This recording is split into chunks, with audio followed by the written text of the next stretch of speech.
So in our previous video, we were looking at conservation of charge, quantization of charge, and unit of charge. So in this video, we are going to be solving one simple tricky question on quantization of charge. So if you've not watched the previous video, do it to go back. You check on our previous video on electricity or concept of electricity playlist, and then you find out about what you're about to do now. So let us dive in already. So in the question, a charge possesses a positive charge of 3.2 times 10 to the power of negative 19 coulombs. How many electrons does it have in excess or defeat? How many electrons does it have in excess or defeat? Now you can agree with me that in our last video when we were talking about quantization of charge, that it is given by this Q is equal to NE, where N is an integral that tells you whether it's a negative or a positive charge we have been talking about, and E is the electron, Q is the charge.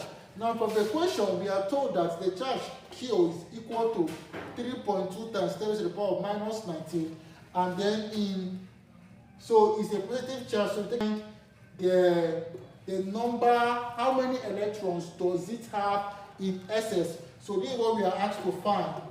Given that E, electron, is equal to 1.6 times 10 to the power of minus 19 coulomb, it's already known. So from here, how do we solve it?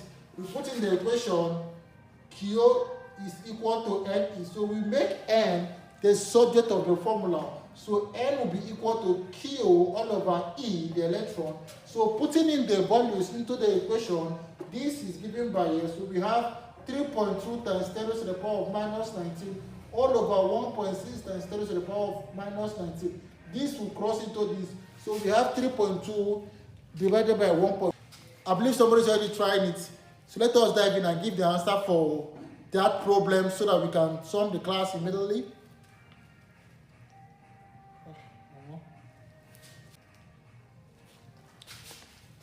So 3.2 divided by 1.6 is equal to 2. So the number of electrons that it has is 2. It does not have any unit because this one is in columns, also in columns. When this tries this, we only have 3.2 divided by 1.6, which is equals to 2. So from here, you can agree with me that charges are being quantized. They are not being quantized. That means they have discrete packets. It's either 1, 2, 3, 4, and so on and so forth. They are not in an irrational way. So here's the question. So do well to subscribe and also share to others and like this video if you find it very, very useful so that others can benefit from it.